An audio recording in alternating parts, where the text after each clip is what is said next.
अगर जीव शरीराभिमानी ना होकर के भगवान के आकर्षण में आ जाए तो अभी उसको परमानंद की प्राप्ति हो जाए। ये जो सत्संग हो रहा है आकर्षण पैदा करता है भगवान की तरफ।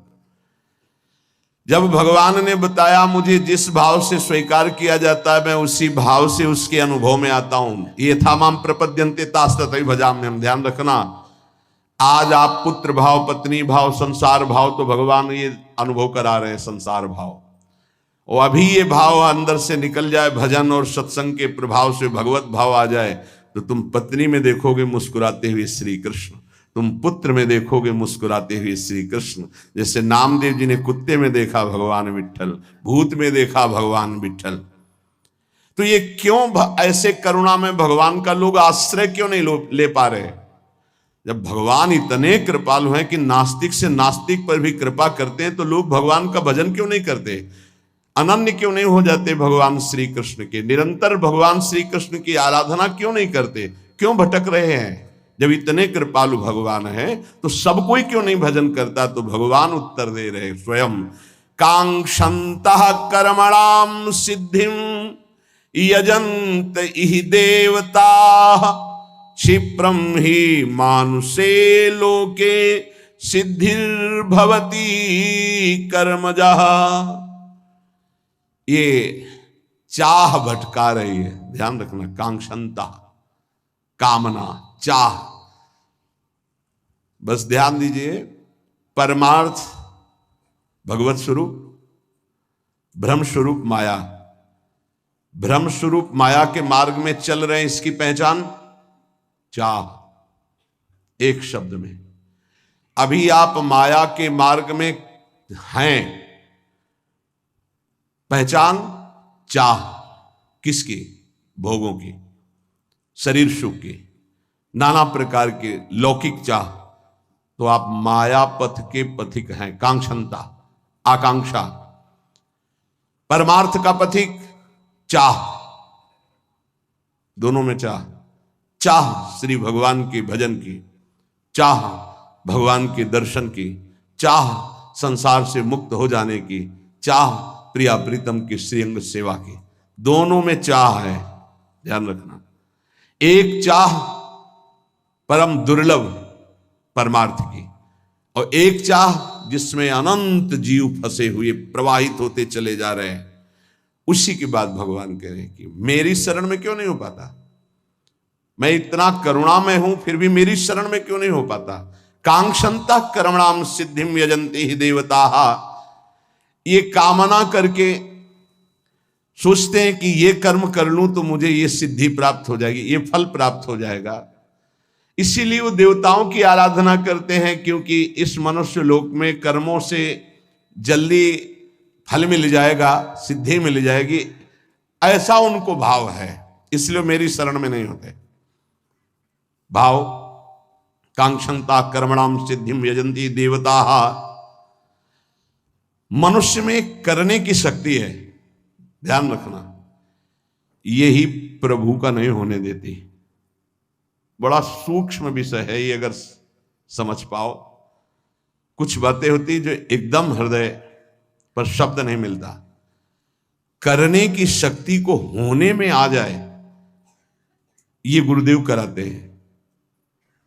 करने की शक्ति में हम संबंध बनाते चले जा रहे हैं, क्रियाएं करते चले जा रहे हैं, शुभ अशुभ क्रियाएं होती चली जा रही, फंसते चले जा रहे हैं। और होने की गुरुदेव की कृपा से होती तो समर्पित होते चले जा रहे हैं। ये जो करने की शक्ति है, इसमें नवीन कर्म हो रहे हैं। और मनुष्य के अंतःकरण में दृढ़ बात बैठ गई है कि मैं ये करूंगा तो ये फल मिल जाएगा, ये करूंगा तो ये फल मिल जाएगा। वो सांसारिक वस्तुओं की चाह रखता है, इसलिए कर्मों पर विश्वास रखता है, ये कर्म करूंगा तो ये फल मिल जाएगा। अगर कहीं भगवान की भी बात आती है प्राप्ति की, तो उसको भी यही बात आती है कि जैसे कर्मों से हर फल मिल जाता है, ऐसे कर्मों से भगवान भी मिल जाते हैं। नाशवान पदार्थ की कामना और नाशवान शरीर से किया हुआ कर्म, ये तो हो सकता है, लेकिन नाशवान शरीर से किया हुआ कर्म तुम्हें भगवत प्राप्ति करा दे, ये नहीं हो सकता है। क्योंकि वो आदि अंत वाला है, अनंत को कैसे प्राप्त करा लेगा? बहुत ध्यान देने की बात है। एक देशीय शरीर, परिवर्तनशील शरीर और सीमित कर्म अभी प्रारंभ हुआ, कुछ समय नष्ट हो जाता है।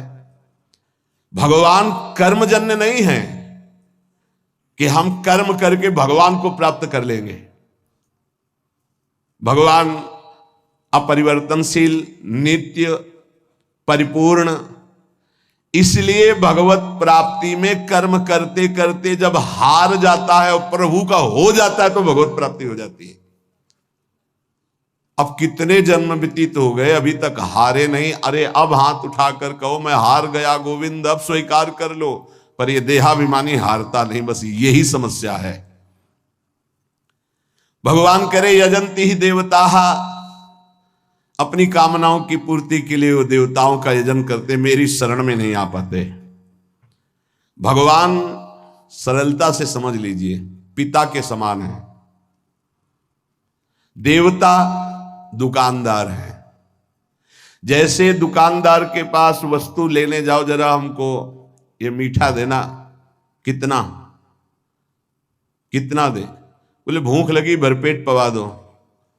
हाँ तो कितना पाओगे, लगभग 1 किलो पाएंगे, तो 500 रुपया निकालो। नहीं रुपया तो नहीं, चल बाहर, ठीक है।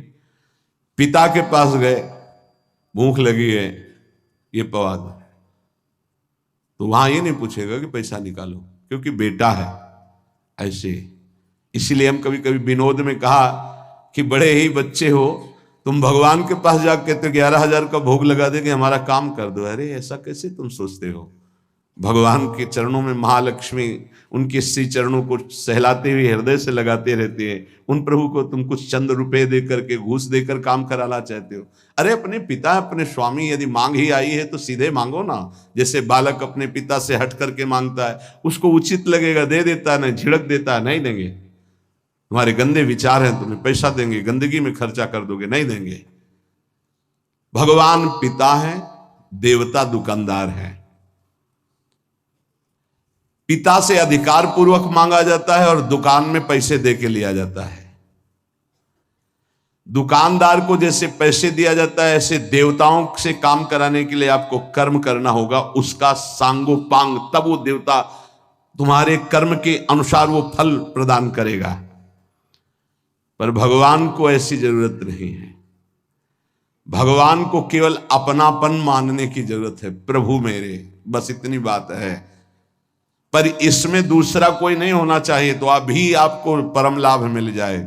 इसीलिए गोस्वामी जी ने कहा, बिगड़ी जन्म अनेक की अब ही सुधरे आज हो ही राम को। मेरे प्रभु मेरे तो गिरधर गोपाल, दूसरों न कोई। ये लानी है सिद्धि भगवत प्राप्ति के लिए।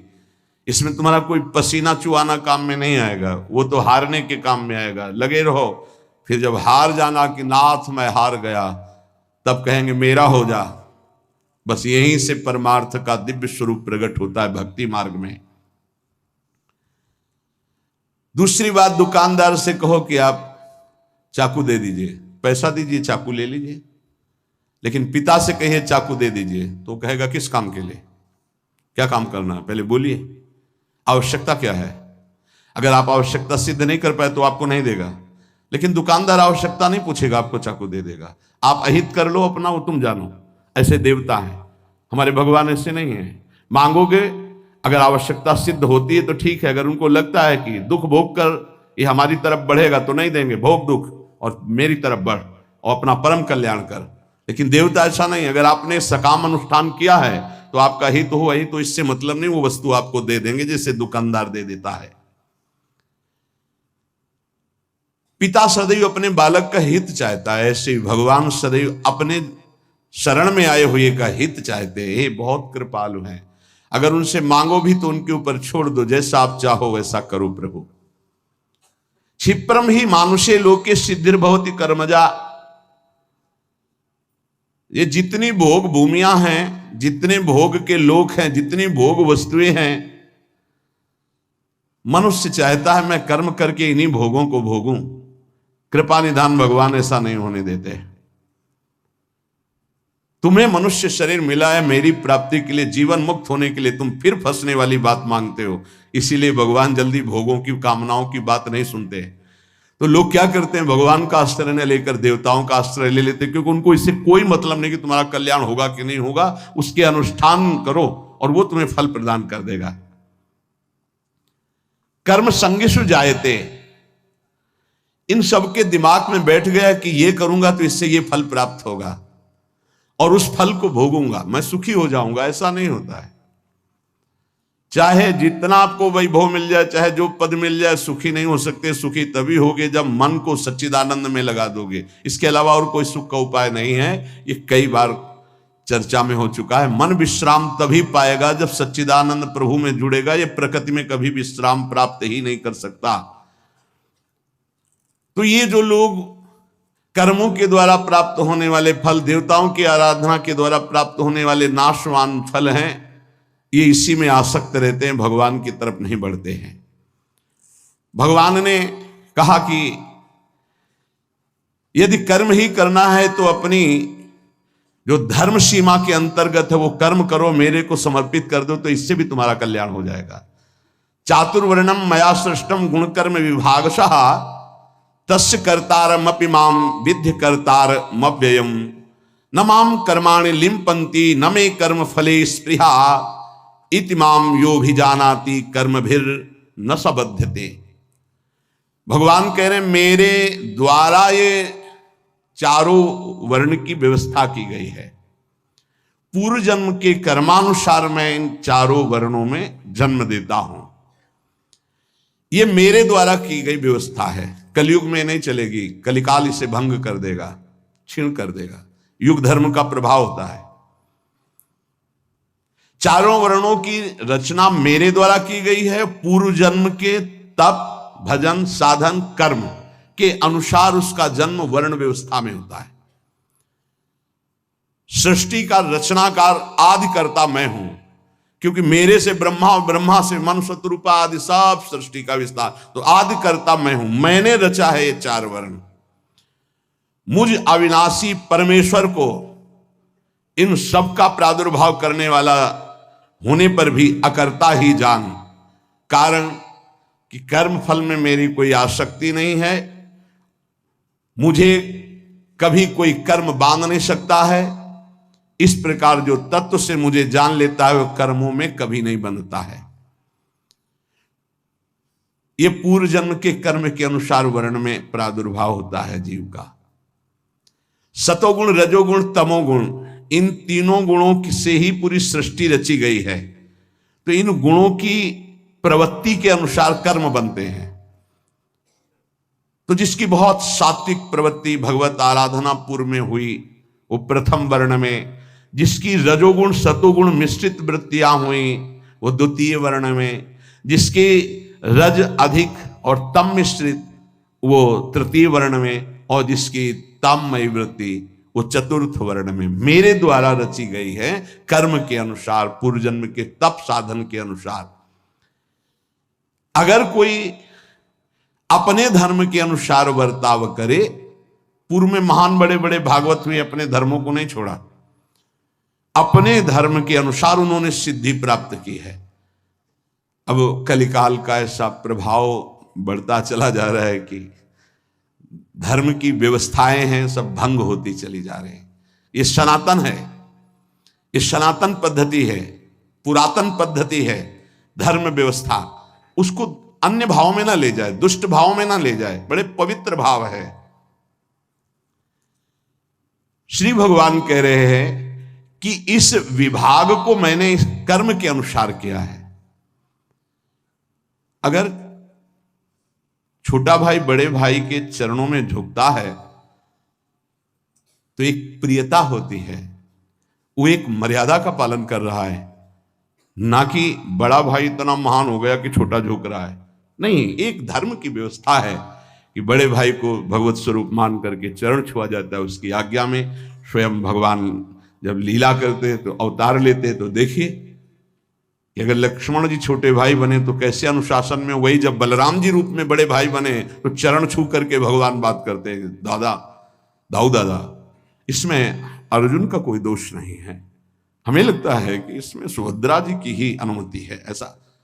और जब लक्ष्मण रूप में होते तो भगवान की भ्रकुटी के भगवान स्वयं लीला करके दिखाते हैं। पर कलिकाल की ऐसी मलिनता बढ़ती जा रही, धर्म का ह्रास होता जा रहा है, कोई धर्म की व्यवस्था को नहीं समझता है। बिना धर्म की व्यवस्था के सत्कर्म होना बड़ा असंभव, बड़ा असंभव। इसीलिए सब बहते चले जा रहे, कोई मतलब नहीं, केवल एक विषय रह गया, अपनी इंद्रियों को तृप्त कर लें, उदर पोषण हो जाए, बढ़िया कपड़ा लत्ता पहन ले, मनमानी भोग भोग लें, बस इतना रह गया। इसीलिए कोई परम पद, मोक्ष, जिज्ञासा, भगवत भाव बहुत कम रह गए। श्री भगवान कह रहे कि मेरे इस रहस्य को कोई जान जाए कि जैसे मैं कर्म करता हूं लेकिन कोई फल की आकांक्षा नहीं, कोई कर्म मुझे बांध नहीं सकता, ऐसे ही तुम्हें कोई कर्म नहीं बांध सकेगा। यदि अपने धर्म के अनुसार आचरण करते हुए उसे भगवत भाव में समर्पित कर दे। एवं ज्ञात्वा कृतम कर्म पूर्वैरपि मुमुक्ष भी कुर कर्मयु तस्मात् त्वं पूर्वैः पूर्वतरम कृतम। पूर्व काल में मुमुक्षुओं ने इसी प्रकार जानकर कर्म किए हैं, इसलिए अर्जुन तू भी पूर्वजों द्वारा सदा से किए जाने वाले कर्मों को ही उन्हीं की तरह कर। मुमुक्षु माने होता है मेरा कल्याण हो जाए, मैं मुक्त हो जाऊं। ये हजारों जन्मों की पवित्र साधना के बाद उत्पन्न होता है, इसलिए यह किसी के हृदय में जल्दी नहीं उत्पन्न होता। भारी व्याकुलता कि मैं मुक्त हो जाऊं बहुत कठिन है। जब तक संसार के किसी भी भोग में राजी हो तो मुमुक्षुता नहीं जागृत होगी। कहीं राजी नहीं है, अब मुझे मुक्त होना है। जैसे बच्चा किसी भी खेल में नहीं खेल रहा, पर रोना ही रोना है, तो मां उसे गोद में उठा लेगी। मुमुक्षुता, अब मैं मुक्त होना चाहता हूं। कौन मुक्त होना चाहता है? बिरला कोई।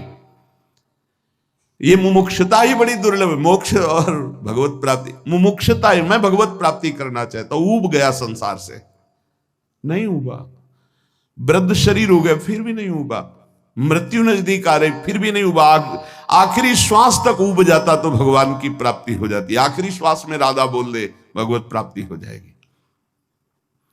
अभी रास्ते में एक श्लोक लिखा, किसी विज्ञ ने दिखाया, ऐसे लिखा, भगवान शिव पार्वती जी से कहते हैं, जो राधा राधा कह के पूजन करता है, राधा राधा कह के दंडवत करता है। अभी दिखाया था श्लोक, बोले छोटी सी पूजा वस्तु है, राधा राधा कह के बहुत बड़ी हो गई, हरि उससे प्रसन्न हो गए। कितना सुंदर हमको मिला है राधा नाम। भगवान अर्जुन को कहते हैं कि मुमुक्षुता, मैं मुक्त होना चाहता हूं। तो कैसे मुक्त हो गए? तो कहते जो तुम्हारे बड़े महापुरुष जिस मार्ग में गए उसी में चलना। पूर्वज माने बड़े महापुरुष जो गए हैं, महाजनों गतेन सपंथा, महापुरुष इसमें गए। आज सब अपने नए पंथ का निर्माण हो रहा है, पहले ऐसा नहीं होता था। जिस मार्ग में गुरुजन जा रहे हैं उन्हीं के पद चिन्हों पर चलना। मनमानी, आज मनमानी अधिक मात्रा में। कोई महापुरुष बिरला ही आचार्य परंपरा की महिमा को लेकर के चलते हैं, नहीं तो अपने मन के अनुसार कभी परमार्थ नहीं होता। परमार्थ के अनुसार मन बनाया जाता है। सिद्ध बनने के लिए सिद्धों के अनुसार चलना होता है, तब सिद्ध होता है। यहां मनमानी अधिक हो रहा है, गुरुमानी शास्त्रमानी बहुत कम। अपने कर्तव्यों का जो हमारे पूर्वजों ने, महापुरुषों ने किया, वैसे करोगे तो आप मुक्त हो जाओगे, आपका कल्याण हो जाएगा। अन्यथा बंधन ही है। आप कर रहे हो मुक्त होने के लिए, लेकिन मनमानी तो वो बंधन ही है। जैसे पीछे भगवान ने उदाहरण किया था जनकादि आदि का, विवस्वान का नाम लिया, मनु का, इक्ष्वाकु आदि का। भगवान कह रहे हैं मुमुक्ष को, जो संसार से मुक्त होना चाहता है, बहुत ध्यान देने का विषय कह रहे हैं, उसे महापुरुषों का अनुगमन करना चाहिए जो आचार्य परंपरा से है।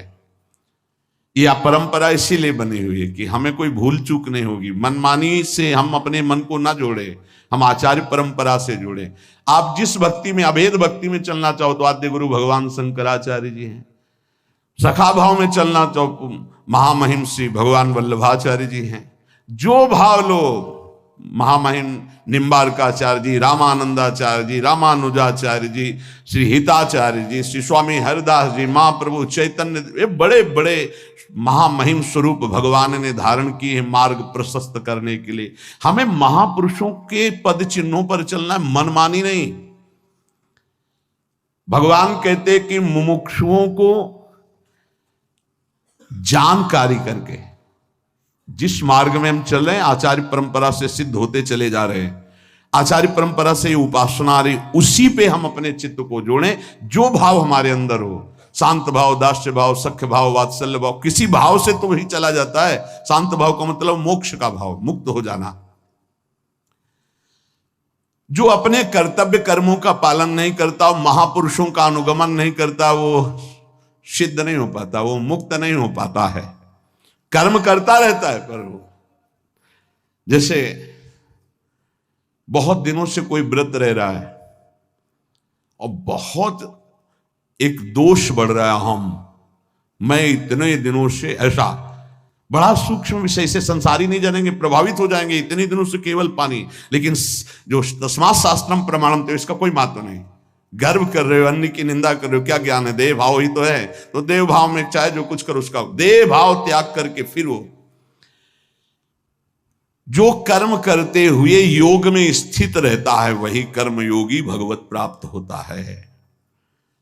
कर्म करते हुए योग में स्थित रहना, योग किसे कहते हैं? तेसाम सततयुक्ता नाम भजताम प्रीतिपूर्वकम ददामि बुद्धि योगम तम। यदि आपकी जिह्वा से राधा राधा राधा ऐसा निकल रहा है, आप कर्म कर रहे हो, उस कर्म को भगवान को समर्पित करते हो, कर्म योग हो रहा है। योग में स्थित होते हुए कर्म हो रहा है। फल की आकांक्षा भगवान पर छोड़ दो, कर्तव्य कर्म करो, राधा राधा जपो, मुक्त हो जाओगे। बात मान लो। कर्मों को करना या ना करना दोनों बंधन कारक ही है, दोनों बंधन कारक। मैं ये नहीं करता तो वो मैं पुष्ट हो रहा है, नहीं मैं ये करता तो उसमें भी पुष्ट हो रहा है। बड़ा सूक्ष्म अध्यात्म का विषय है। दोनों की प्रवृत्ति है कर्म, मैं नहीं करता मैं करता, दोनों की प्रवृत्ति है।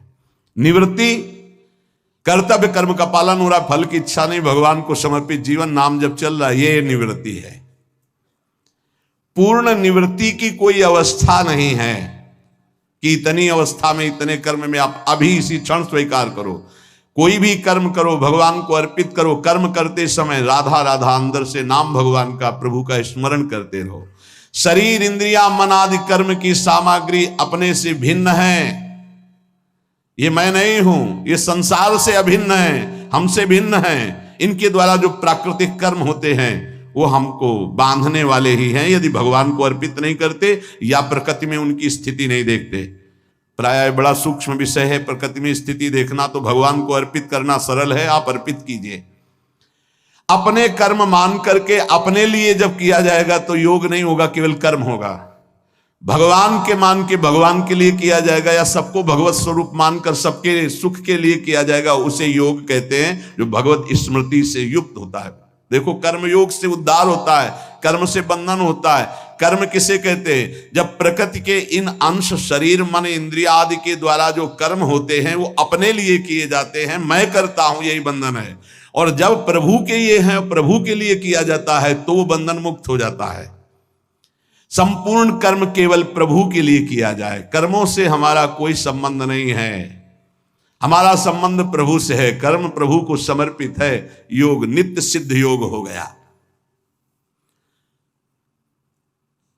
किम कर्म किम कर्मेति कवयोप्यत्र मोहिताः तत्ते कर्म प्रवक्ष्यामि यदि ज्ञात्वा मोक्षसे शुभात्। कर्म क्या है, अकर्म क्या है, इस प्रकार इस विषय में भी बड़े बड़े विद्वान मोहित हो जाते हैं। अतः कर्म तत्व मैं तुझसे भली भांति कहूंगा, जिसको जानकर तुम इस अशुभ से, जो अशुभ तुम्हें दुख दे रहे हैं, उनसे तुम मुक्त हो जाओगे। किम कर्म, कर्म किसे कहते हैं? किम कर्म किम अकर्मेति, किसे कर्म कहते हैं, किसे अकर्म कहते हैं।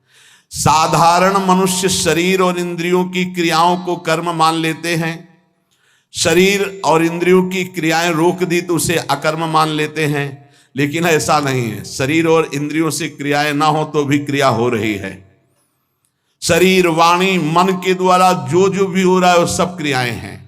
शरीर वांग मनोभिर यत कर्म प्रारभते न रहा, अर्थात एक सेकंड भी कोई कर्म के बिना नहीं रह सकता। अगर हमारी कर्म की वृत्ति सात्विक दिखती है कि ये मैं कर्म कर रहा हूं तो सतोगुणी कर्म, राजसिक वृत्ति तो रजोगुणी कर्म, तामसिक वृत्ति तो तमोगुणी कर्म। राजसिक तामसिक ये फंसाने वाली है, सतोगुणी वृत्ति ये मुक्त करने वाली।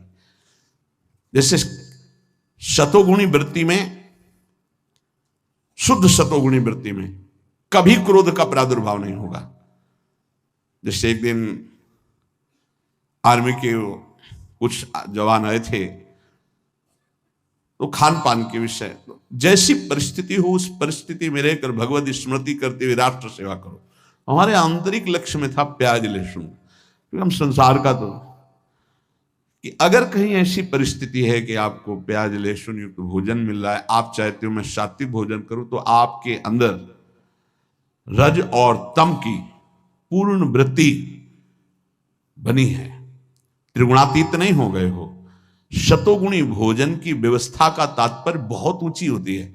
धर्म के द्वारा कमाया हुआ सात्विक पात्रों में, सात्विक रसोई में, सात्विक वृत्ति के द्वारा भगवत चिंतन करते हुए बनाया हुआ, फिर उसे भगवत अर्पित कर, अब सतोगुणी भोजन हुआ।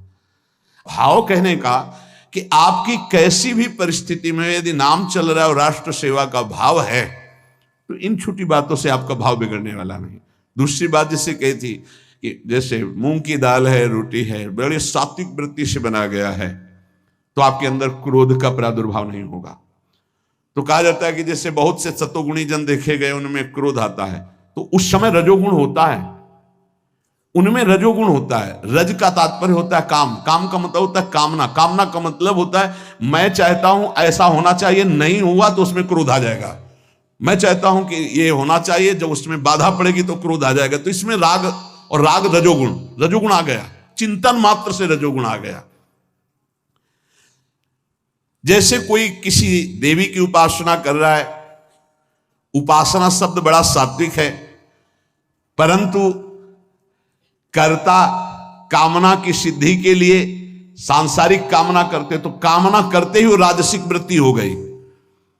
अब वही राजसिक वृत्ति तामसिक वृत्ति होने में देर नहीं लगेगी यदि कुसंग हो जाए। बोले देवी प्रसन्न करने के लिए अमुक वस्तु, तामसिक वृत्ति उसके अंदर बढ़ती चली जा रही है। अब वो ये नहीं समझ पा रहा है कि मां है, मां को किसी अपने संतान की बलि से कभी प्रसन्नता नहीं होती। यदि कर्ता की फलेच्छा ममता आसक्ति नहीं है, तो जब कर्म करेगा तो उसमें बंधेगा नहीं, और इष्ट देवता बहुत जल्दी प्रसन्न हो जाएंगे केवल सात्विक आचरण से। बाहरी क्रिया से आंतरिक ज्ञान का प्रकाश नहीं हो जाता है। इस विषय में शास्त्रों को जानने वाले बड़े बड़े विद्वान मोहित हो जाते हैं। जिस क्रिया में कर्म मानते हैं वो कर्म भी हो सकता है, अकर्म भी हो सकता है, विकर्म भी हो सकता है, कारण कि कर्ता के भाव के अनुसार कर्म का स्वरूप बदल जाता है। जैसे ऊपर भगवान ने की व्याख्या हो रही कि जैसे आप किसी देवी की उपासना कर रहे हैं, तो मां, अगर आपको बलि का भाव है तो नींबू है, नारियल है, सात्विक बलि दीजिए, भोग लगाइए, आरती कीजिए, पूजा कीजिए, प्यार से पुकारिए मां, तो आप उनकी कृपा प्रसाद के भाजन बन जाएंगे। रजोगुणी बहुत बड़े बड़े ऐश्वर्य भोग सामग्री, तमोगुणी अब आ गया ये, तो बोले वो कर्म भी बन जाता है, अकर्म भी बन जाता है, विकर्म भी बन जाता है, और जान नहीं पाते, बड़े बड़े विद्वान मोहित हो जाते हैं। इसलिए भगवान कह रहे हैं कि वास्तविक कर्म क्या है, वो क्यों बंधता है, कैसे बंधता है, इससे मुक्ति कैसे हो सकती है, मैं इसका स्वयं विवेचन करता हूं। यदि मनुष्य ममता, आसक्ति और फलेच्छा रख करके कर्म करता है तो बंधेगा। ममता, आसक्ति और फल की इच्छा बंधेगा, कोई भी कर्म उसे बांध लेगा। यदि ममता, आसक्ति, फलेच्छा का त्याग कर दे सत्संग के द्वारा प्राप्त विवेक से, तो कर्म करता हुआ भी कर्म में नहीं बंधेगा। जैसे भगवान कह रहे हैं कि मुझे कुछ नहीं चाहिए, मुझे कुछ प्राप्त करना है क्या, फिर भी मैं धर्म पूर्वक कार्य करता हूं। जब भगवान अवतार लेते तो कर्म करता हूं, वो कर्म भगवान को नहीं बांधता, क्योंकि कर्ता भाव नहीं, फलेच्छा नहीं, ममता नहीं। यदि ममता, आसक्ति और फलेच्छा नहीं है तो कर्म करते हुए भी कर्म नहीं हो रहा है, नहीं बंध रहा है।